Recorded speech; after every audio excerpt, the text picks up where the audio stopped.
Hey everybody, it's Irene with BrainStormAcres. And today we're in the greenhouse and I'm going to talk about heat mats.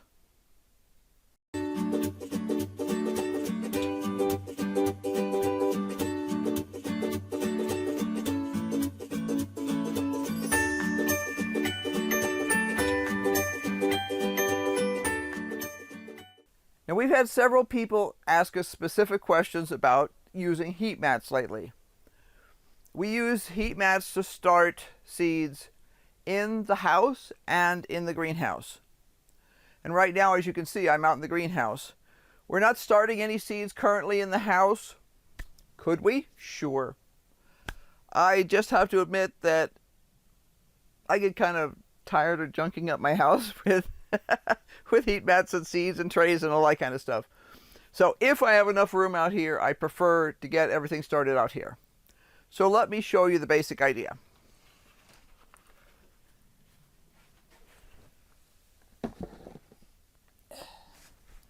This is a heat mat. It's one of the cheapies that Henry bought from Amazon this past year, and it has worked really well. No complaints whatsoever. And you'll see it is a specific size. It is a size that is meant to go what they call a 10-20 tray. That's these. Now this tray I have on here right now is actually much larger than that. So it's not really ideal to use this size. The Haas Tools tray that I have actually requires a larger size heat mat. I have one and it's in use over here right now. As you can see, this is a much larger tray. And this is one of the old trays that one of the old heat mats that we actually have from Henry's mom. And it's a very basic heat mat. Nothing fancy at all. I don't know if you could even buy these anymore. But we don't care because it works great. It's actually longer than what we need for this. So I actually have part of it under here and part of it under my sweet potato starts. Works perfectly. This is an older style one. It does not have a temperature control to it. It has a built-in thermostat that automatically brings it up probably to about 70 degrees. That's where it stays. These have thermostats. I've got two of them hanging over here together. This is basically what they look like. They'll have a digital output. Everything in here is turned off right now because I've been cleaning up and moving things around this morning, and didn't make any sense to have heat under here. It's 82 degrees in here right now, actually warmer than that in the sun. I turned the fan off so you can hear me, but normally there's a very, very loud fan going. These all look similar. They all have a basic thermostat reading here, a set button, an up and a down button, a power button, and a little light that comes on when it's heating. I've just got these hooked off on the side here because I don't want them getting wet. They're water resistant, but I certainly don't want them falling in a bucket of water. It'd be a great way to electrocute yourself. So let's talk about how Henry and I set this bench up. When we were initially working out here, we knew we wanted a seating bench, something that was about waist height. It's countertop height. You don't want to be constantly bending over. And the older I get, the less I want to be bending over. We have this bench, which is a decent countertop height. On top of that, we have a 1.5 inch slab of solid core foam sort of insulation. Do you have to have that? No, you do not. We do not put insulation under our heat mats that are in the house because they're in the house. Generally speaking, these things will say that if you're going to use them in a really cold environment, go ahead and put some sort of insulation under them because you're losing heat through the bottom. Otherwise, this piece of wood, or OSB, I guess this one is, will just suck the heat right out. Allow the cold to come in from the bottom, if you will. We don't want that, so we have this. It was left over from a project, and we just cut it to size. Nothing fancy. It's not glued in place or anything. We could take it off in a heartbeat if we wanted to. So we just plop that down on here. Then we put down And you don't have to use that. It's just that we're dealing with extreme temperatures here. We're dealing with, if I didn't run that fan at all today, it would probably be 100 degrees in here today. Despite the fact that it is 63 degrees and quite chilly outside because we have a stiff breeze today. We want to control the temperature for these seedlings as well as we possibly can. So we have the bench, we have insulation, we have the heat mat. These heat mats are adjustable. When you turn them on, you can, it'll come up as to what the set is, the set point that the temperature is set for. And then it'll switch to what the actual heat mat temperature is. Anytime you want to know what the set point is, you just hit the set button on there and it'll bring it up. And if you want to change it at that point, if you want to make it hotter or colder, you can. All I do is I put my heat mat down and then I plop my seedling tray on top, just like this. Now you notice this one fits perfectly. Now you notice if you notice, when I pick this up, there's a probe here. If you have your heat mat turned on and it has a probe, your probe has to be somewhere. You can't just leave it hanging in the air. Otherwise, your heat mat will attempt to heat the tray to the temperature that the probe is telling it. So if your air temperature is 40 degrees, it's going to try hard to make this get up to 70 degrees if that's what it's set for. And you will totally overheat your seedlings. Both of these came with these little suction cups. And the idea of that is that they will actually stick to something. They do not stick to these kind of plastic trays. They do not stick to the domes that I have, because you can use these kind of domes over the top. They don't stick well to these either. I have two options. I can either put it in the soil like this. Now what I figured out is if I put it around the edges, it's going to have a lot of natural variation in temperature because the sun is going to heat. Like right now, this is uncomfortable to the touch here. It's kind of like burning your hand on a car door handle.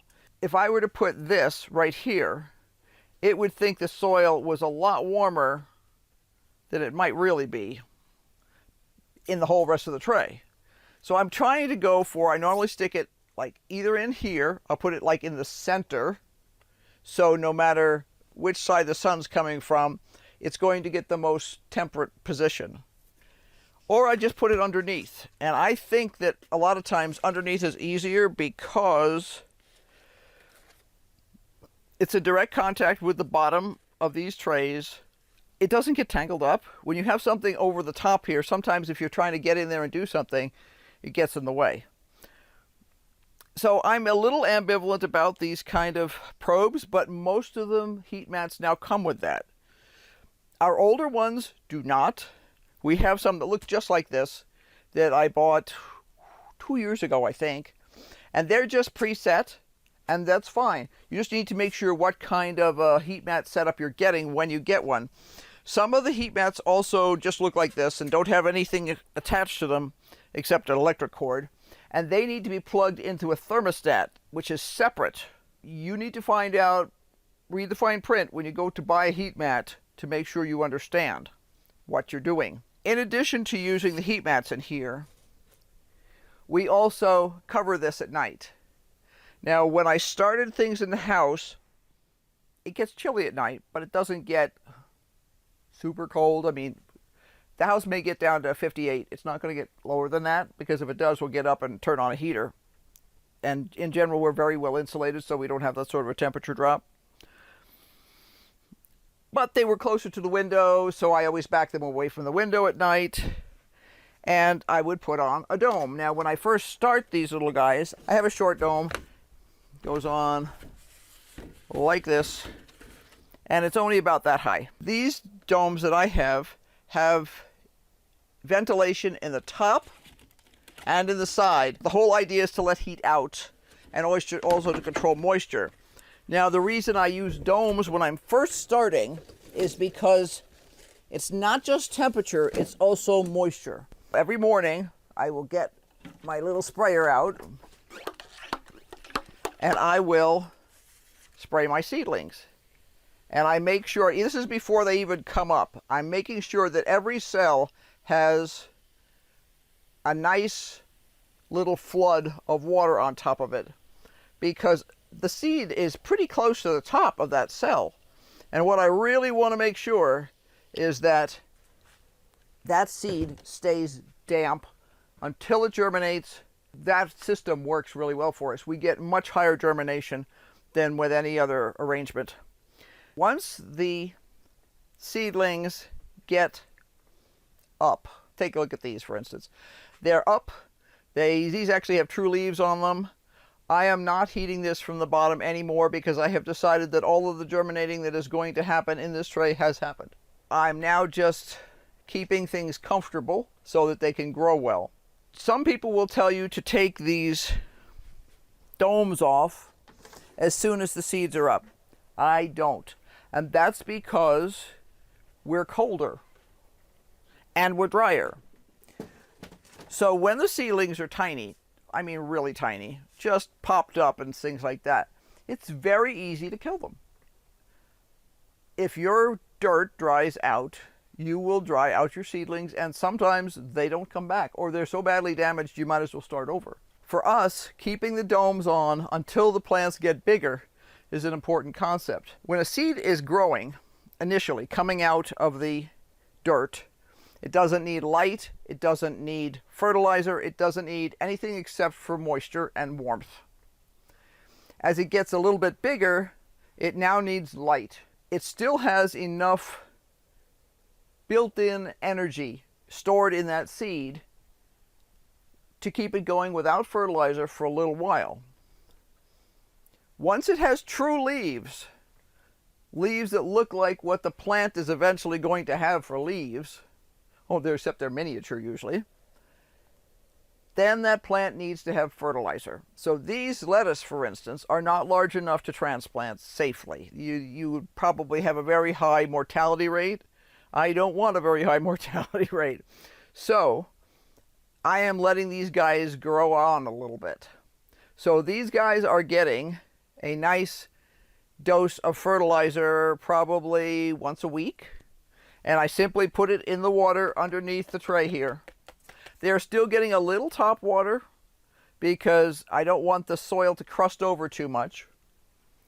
But mostly they're getting their water from the bottom. That encourages them to put down roots that are more enthusiastic. There are now some roots sticking out, white roots sticking out the bottom. It's really hard to see those.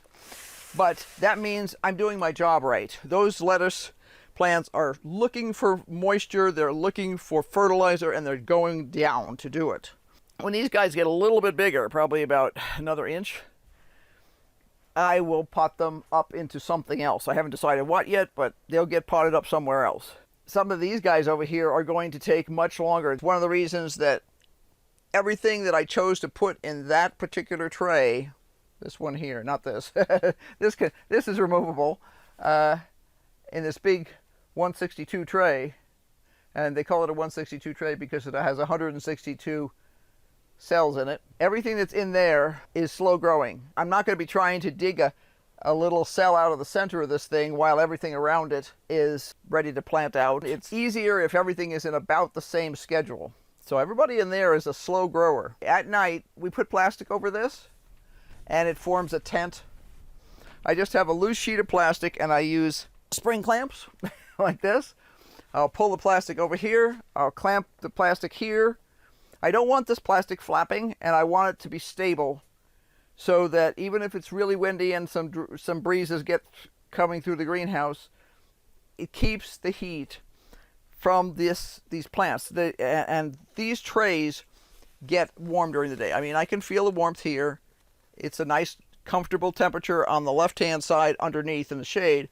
Here, the actual edge is actually almost too hot to be comfortable.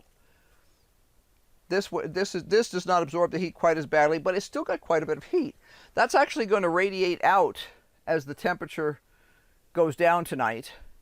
But if I've got it all under a plastic, basically this will protect itself. Plus, The bottoms on some of these trays, this one and these two, will be turned on. They'll be set at 70, 71 degrees. That heat will be trapped underneath the plastic and keep this whole thing warm. Now these potatoes here are not on a grow mat, but I've got them here so that at night I can easily cover them. We're still getting down anywhere from the high 20s to the low 30s at night. I think it got down to 34 out here last night because there's a lot of radiant heat going here. We have a black floor, we have barrels of water, we have the pots themselves are absorbing heat during the day and then radiating it at night. There's no breeze in here to speak of. I close up the fan during the evening, usually before it's actually cool in here. I try and close up that fan when it's about 70, 75 degrees in here to give it more thermal reserve. I have an alarm that goes off on my phone right now at 8 in the morning to come out here and take off that plastic. And as the summer progresses, that 8 o'clock appointment will probably get a little bit earlier, or I won't need the plastic. We're still getting cold enough at night. There's been a couple of days in the past 2 weeks where I never took the plastic off. I actually just opened it a little bit because we didn't get above 36 degrees all day. So I was trying to keep them comfortable but not roasted. And that is one of the really important things you have to deal with in your greenhouse, is figuring out how to change things around to make it a good habitat for whatever kind of plants you're growing. Like as I said, most of the plants in here are relatively cold tolerant. Now, I'm getting ready to plant some stuff that's not as cold tolerant. If we're going to have some ridiculously cold night, I may just bring them in the house. We've done that before. We have moved entire fleets of tomato plants into the dining room at 10 o'clock at night before because the temperature forecast changed and it was going to hit the teens again in May. This gives you an idea of what's going on. In the house, I have a table, I have the heat mat, and I put a tray on the heat mat. I put the probe underneath the tray because I tried all the other...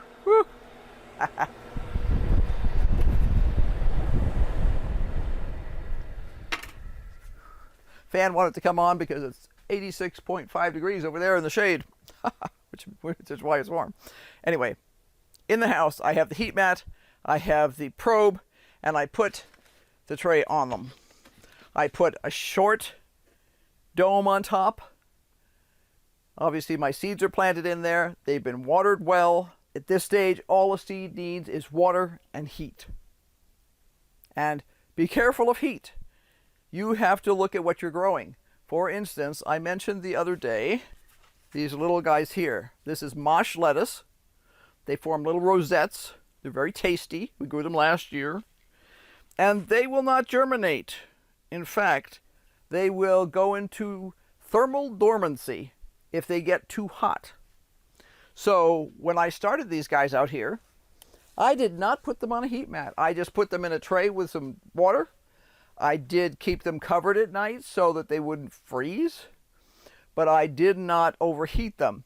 Growers who specialize in seeds for professionals, like Johnny's. Johnny's does a lot of stuff for everyday Joe on the street, but they also do a lot for market gardeners, truck farmers, that kind of stuff. We're not talking about somebody who has 5,000 acres. We're talking about somebody who has, you know, an acre of this and an acre of that and an acre of the other thing, and they take them to the farmers markets and they sell them there. They will have with their seed information the temperature that it is ideal to germinate a seed. People who deal 99% of the time with consumers like Burpee are not going to give you that kind of information usually. Do try and figure out what temperature your item likes to be grown at. Some things can tolerate quite cool temperatures. Peas is for one thing, for instance. There are general rules for various types of plants. It's helpful if you know them. If you're just growing during regular weather where you're not trying to push the envelope the way we are, it's a lot less of a problem. Being in a greenhouse is actually a difficult environment. It's actually easier to start stuff in your house because chances are your house doesn't swing more than 5-10 degrees at the most during the day. This can swing 30-40 degrees morning to night. So we have to have the fans during the day. We have to have a way of keeping the plants warm at night. Hope this helped. We did want to show for sure how the heat mats are used. It's not hard.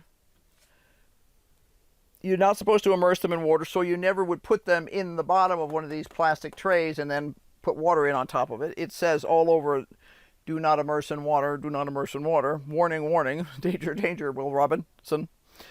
They'll all say, do not immerse in water. In fact, that's the first thing on the list of do nots down here. Do not immerse in water. I'm sure this one says the same thing. Yep, do not allow to sit in standing water. That means, you know, if I splash a little water on this, it's fine. It's a rubbery sort of cover, but you don't want to sit it in water. And that's one of the reasons I have all this electrical stuff off to the side. It just keeps it out of the way. Electricity and water are never a good mix. So I hope this removes the mystery of heat mats. They really, years ago, were not. I don't think I had a heat mat till I moved here. Didn't need one. I lived in more steady climates. And because of the altitude here, we get the huge temperature swings. And here I'm really making a greater effort to push the ends of the season. I want to get stuff in as early as I can. I want to push things as late as I can. And here we grow over the winter in the greenhouse. That means we have to learn a whole new system of how to cheat the weather. So until next time, be sure to like, subscribe, and hit that notification bell because obviously we're going to be doing tons more. I have a huge amount of seeding to do in the next 2 weeks.